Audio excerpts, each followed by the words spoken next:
yang dikarang oleh Al-Imam Al-Ghazali rahimahullah.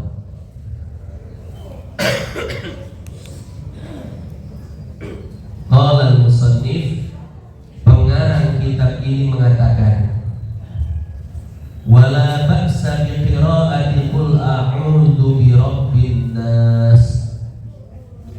Tidak masalah membaca surat An-Nas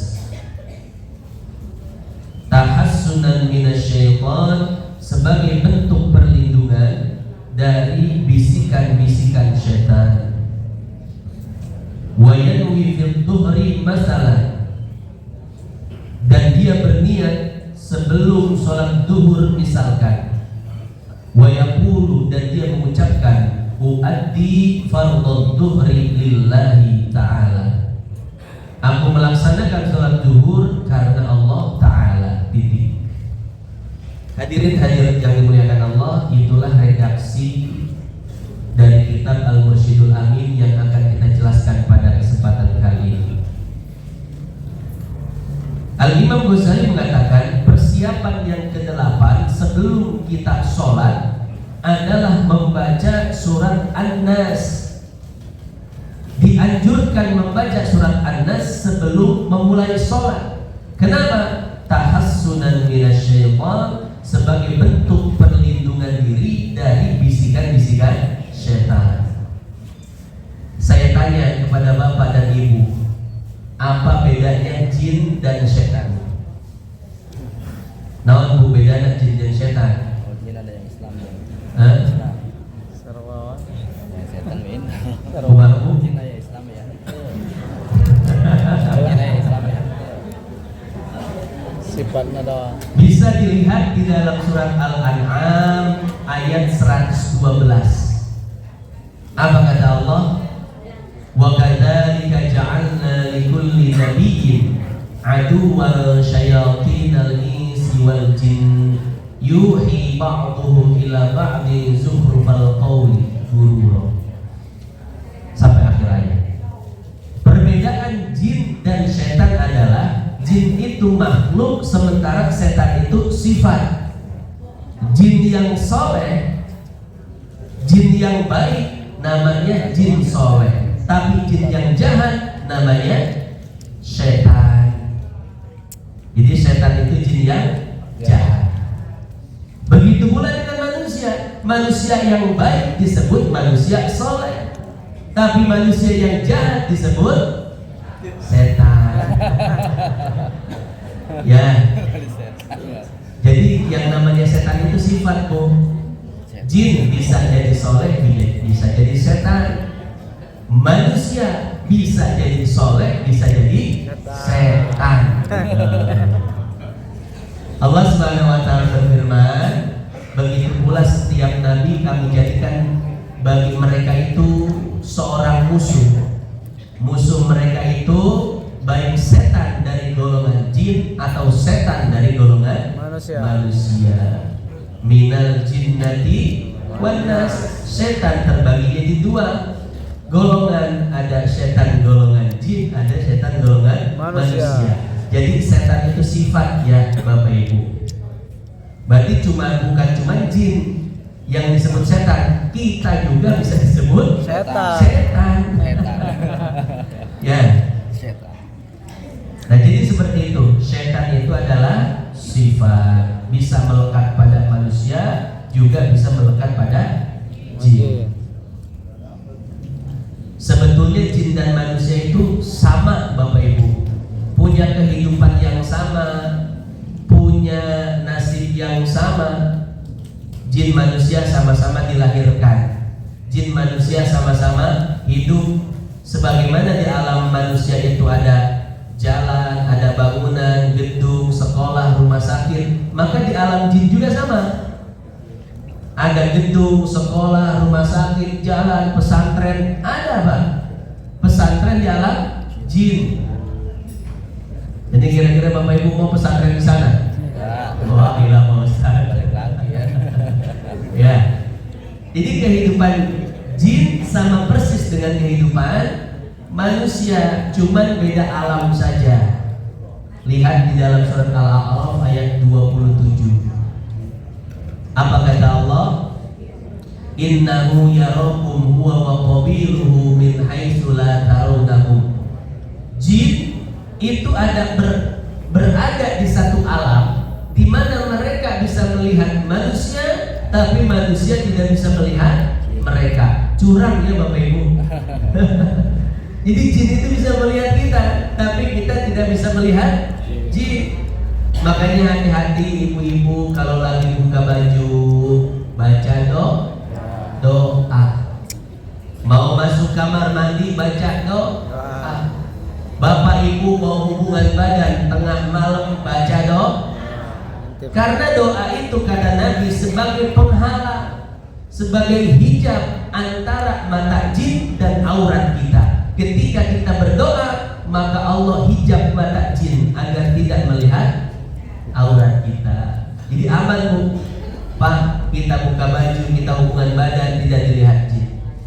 Tapi kalau seandainya kita tidak berdoa, buka baju tidak doa, kamar mandi tidak doa, hubungan badan langsung habuk aja ini. Doa dulu. Nah, maka hati-hati karena bangsa jin bisa melihat kita yang sedang berhubungan badan. Jadi bangsa jin satu ada yang nonton Piala Dunia, malam-malam satu ada yang nonton. Bapak-bapak, ibu-ibu kalau nggak baca doa, maka hati-hati ya.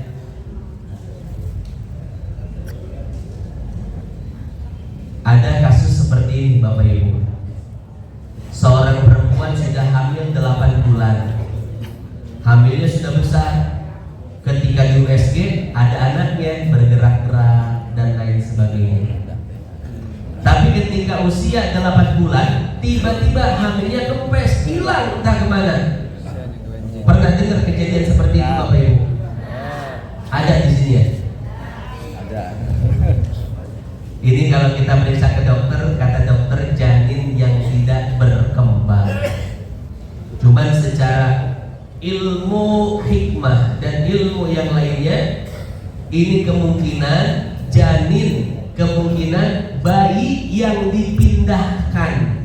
Nah, memang bisa Pak Ustadz jin memindahkan barang, bisa. Lihat di dalam surat An-Naml ayat 39, kisah jin Ifrit memindahkan istana Bilqis dari Yaman ke Palestina. Apa kata Ifrit? Wa qala ifritum minal jin ana atika bihi qabla an taquma min maqamik. Wahai Nabi Sulaiman, aku bisa memindahkan istana Bilqis dari Yaman ke hadapanmu sekarang juga sebelum engkau berdiri. Ini kan menandakan jin yang gaib bisa memindahkan barang-barang yang ada di alam manusia.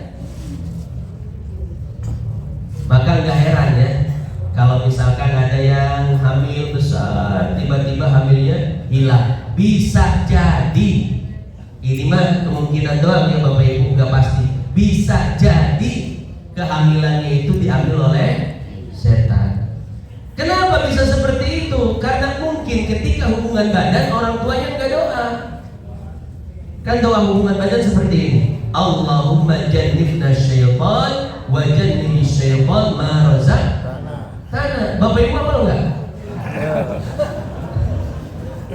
Coba ikutin ya. Allahumma jannibna syaitan wa jannibi syaitan ma razaqtana. Ya Allah, jauhilah kami dari setan dan jauhilah setan dari calon anak kami. Tuh. Ini doanya itu memohon kepada Allah agar setan dijauhkan dari calon anak. Kalau sebelum hubungan badan baca doa ini, insya Allah selama kehamilan aman anak kita. Tapi kalau seandainya hubungan badannya asal-asal saja, tidak baca doa, tidak sesuai dengan tuntunan Nabi, maka bisa jadi kejadiannya seperti itu, ya. Anaknya hilang. Jangan kan cuma anak, Pak Ibrit mindahin istana segede gaban. Istana Bilqis, ya. Wah, nanti.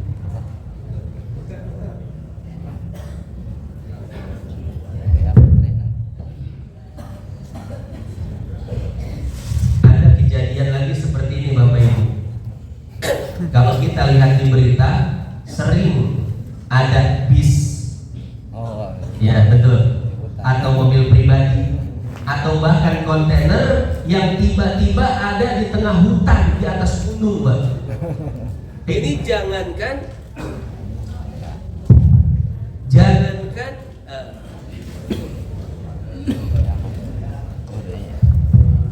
jangankan mobil, motor pun tidak ada jalan. Tapi kenapa mobil besar bisa ada di tengah hutan? Ini belum lama kejadian di daerah mana saya lupa, masih Pulau Jawa ya.